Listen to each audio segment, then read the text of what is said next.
The night his father died, Jonah realized there was a question sitting in his chest that had been there his entire life. It wasn't dramatic.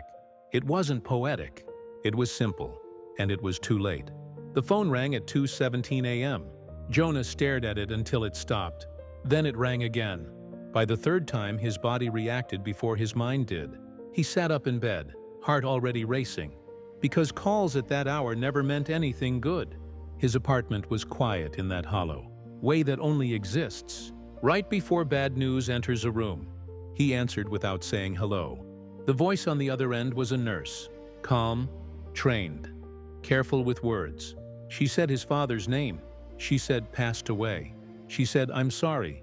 Jonah thanked her. That part surprised him later. When the call ended, he stayed sitting on the edge of the bed, phone still in his hand, staring at the blank wall across from him. No tears, no shock, just a dull pressure behind his eyes and a strange thought repeating itself over and over. I never asked him. He didn't even know what the question was yet, only that it mattered. Jonah and his father hadn't spoken in almost 3 years. Not because of a fight, not because of some explosive moment. Just distance, the kind that grows quietly when neither person knows how to reach across it. His father, Richard Hale, had always been a quiet man. Not cold, not cruel, just contained. Words were something he rationed carefully, like they might run out if he used too many. Jonah grew up learning to read silence. Their house had never been loud. No shouting, no slammed doors, but no warmth either. No lingering conversations at the dinner table. No late-night talks. No, "How are you really doing?" Richard worked maintenance at a manufacturing plant outside of town. Long shifts, early mornings, grease under his nails that never quite washed out. He came home tired and left tired, and Jonah learned early not to ask for much. His mother used to bridge the gap. She was the translator. She'd explain his father's moods, smooth over his absences, turn his silences into something Jonah could live with. "He just doesn't know how to say things," she'd tell him. Then she got sick. Cancer doesn't care about family dynamics. It shows up and takes whatever space it wants. She lasted 14 months. After the funeral, the house changed.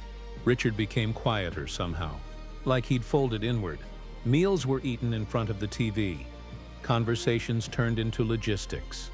The emotional center of the house disappeared, and neither of them knew how to rebuild it. Jonah was 16 when he realized his father didn't know him at all.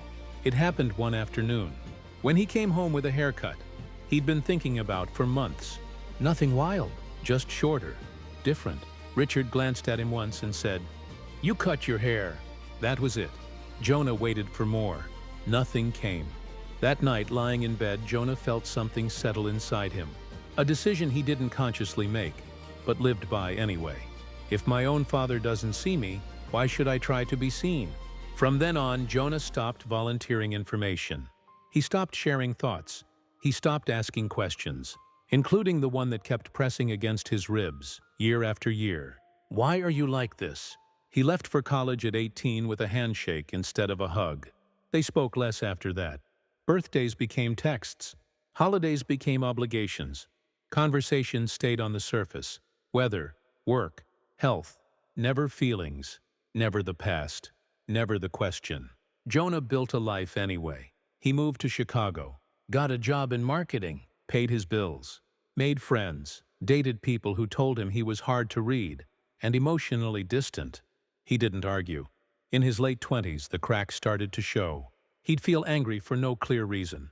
He'd withdraw when things got serious. He had a talent for leaving before being left. Therapy crossed his mind more than once. He never went. It felt like opening a door he didn't know how to close. Richard's health started failing around that time. Jonah heard about it through short phone calls. High blood pressure, heart issues. Nothing urgent until suddenly everything was.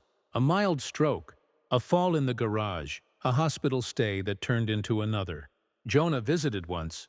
The room smelled like disinfectant and something faintly metallic. His father looked smaller in the hospital bed, like gravity had finally caught up with him. They talked about the TV mounted on the wall. They talked about traffic. They talked about nothing. Jonah sat there, hands clasped, heart pounding. The question screaming in his head. Why couldn't he ask it? Why was it so hard to say one honest sentence? He left after 20 minutes. That was the last time he saw his father alive. Now he was gone. And the question finally took shape. Did you ever love me the way I needed you to? Jonah didn't go back to sleep that night. He booked a flight the next morning. The funeral was small. Co-workers, neighbors, a few distant relatives Jonah barely recognized. People told stories about Richard he'd never heard. How he'd stayed late to fix someone's car. How he'd covered shifts for younger guys with kids. How he never complained. Jonah nodded politely, feeling like they were talking about a stranger. After the service, Jonah went to the house. It smelled the same. Old wood, coffee, dust.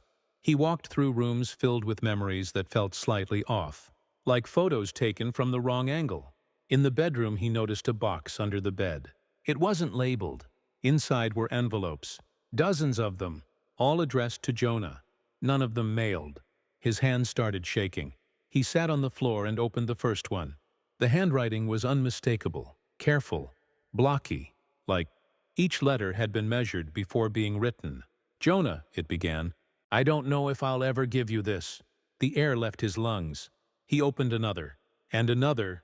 They were dated, years' worth. Letters his father had written and never sent. Some were short, some were pages long.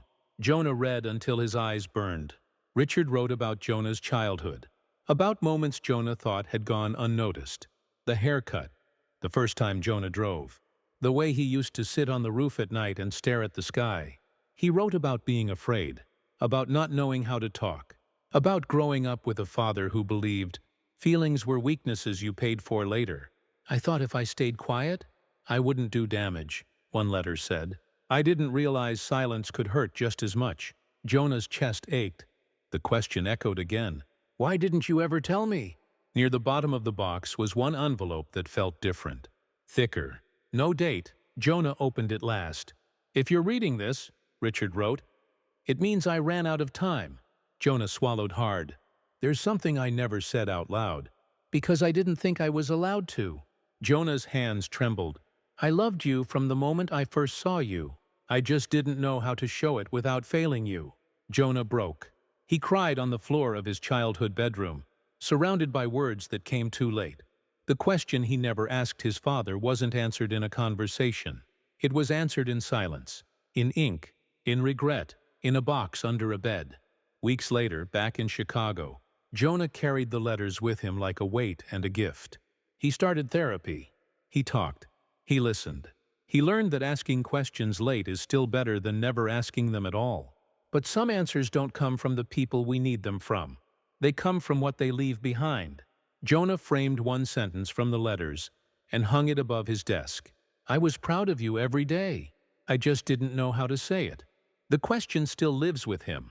But now, so does the answer. And the message he carries forward is simple. Say the thing.